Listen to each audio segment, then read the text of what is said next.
RG Kar medical college এবং হাসপাতালে তরুণী চিকিৎসকের খুন এবং ধর্ষণের মামলায় সিবিআই শনিবার রাতে গ্রেফতার করে ওই কলেজের প্রাক্তন অধ্যক্ষ সন্দীপ ঘোষ এবং টালা থানার প্রাক্তন ওসি অভিজিৎ মণ্ডলকে। ঘটনার সময় অভিজিৎ টালা থানার ওসি হিসেবে কর্মরত ছিলেন। সুপ্রিম কোর্টে এই মামলার শুনানিতে সিবিআই দাবি করেছে তথ্য প্রমাণ লোপাটের বকুস্থল বিকৃত করা হয়েছে বলেও সওয়াল করেছিল সিবিআই। দেরিতে এফআইআর করা নিয়েও প্রশ্ন উঠেছিল কোর্টে।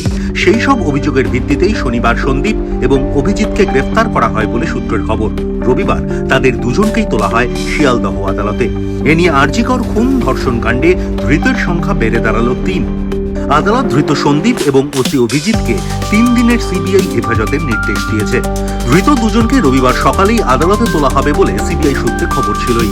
তার আগে থেকেই সল্টলেকের সিজিও কমপ্লেক্সে সাধারণ মানুষের ভিড় বাড়তে থাকে।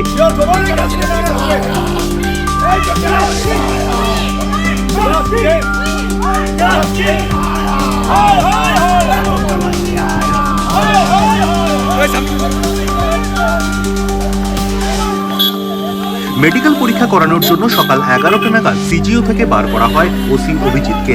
তাকে দেখেই উই ওয়ান্ট জাস্টিস স্লোগান উঠতে থাকে। ক্ষুব্ধ জনতা অভিজিৎকে উদ্দেশ্য করে জুতোও দেখান। তারপর অভিজিৎকে আনা হয় শিয়ালদহের বিআর সিংহ হাসপাতালে।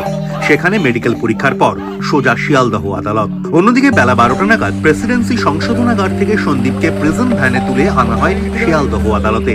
দুপুর 2টো নাগাদ আদালতে শুরু হয় এই মামলার সওয়াল জবাব পর্ব। সওয়াল জবাব পর্বে সিবিআই এর আইনজীবী জানান ওসি অভিজিৎ এই মামলায় মূল অভিযুক্ত নন, কিন্তু কিছু প্রশ্নের উত্তর না মেলায় তাকে হেফাজতে নেওয়ার প্রয়োজন দেখা দিয়েছে। সিবিআই এর আইনজীবীর দাবি ঘটনার কথা অভিজিৎ জানতে পেরেছিলেন সকাল 10টা নাগাদ, কিন্তু তিনি ঘটনাস্থলে আসেন 11টা নাগাদ। খবর পাওয়ার সময় এবং তার বকুস্থলে পৌঁছানোর সময়ের মধ্যে বিস্তর ব্যবধান কেন? এফআইআর দায়ের হয় রাতে। অভিজিৎ সরাসরি অপরাধের সঙ্গে যুক্ত না হলেও তাকে বৃহত্তর ষড়যন্ত্রের একজন অংশীদার বলে মনে করছে সিবিআই। তদন্তকারী সংস্থার আইনজীবীর আরও দাবি, কল ডিটেলস খতিয়ে দেখা গিয়েছে যে আরজিকরের তৎকালীন অধ্যক্ষ সন্দীপ ঘোষের সঙ্গে অনবরত টেলিফোনে যোগাযোগে ছিলেন ওসি অভিজিৎ। এক্ষেত্রে অভিজিৎ নিজের কর্তব্যে গাফিলতি করেছেন বলেও মনে করছে সিবিআই। তদন্তকারী সংস্থা তাই তাকে 3 দিনের জন্য নিজেদের হেফাজতে চায়।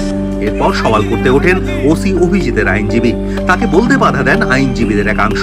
এ নিয়ে কিছুক্ষণের জন্য আদালত কক্ষে বিশৃঙ্খল পরিস্থিতি তৈরি হয়, যদিও সেসব উপেক্ষা করেই মক্কেলের হয়ে সওয়াল চালিয়ে যান আইনজীবী। তার পাল্টা দাবি অভিজিৎকে 6 বার নোটিশ দেওয়া হয়েছে, শেষবার নোটিশ যায় গত 14ই সেপ্টেম্বর।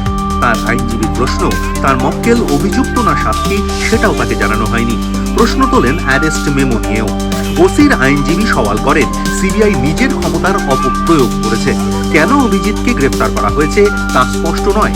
পাল্টা সিবিআই এর আইনজীবী জানান সন্দীপ এবং অভিজিৎকে মুখোমুখি বসিয়ে জেরায় একাধিক দ্বন্দ্ব কাটতে পারে বলে মনে করা হচ্ছে। উভয় পক্ষের সওয়াল জবাব শোনার পর রায়দান স্থগিত রাখেন বিচারক। পরে অবশ্য দুজনকেই 3 দিনের সিবিআই হেফাজতে পাঠানোর নির্দেশ দেয় আদালত।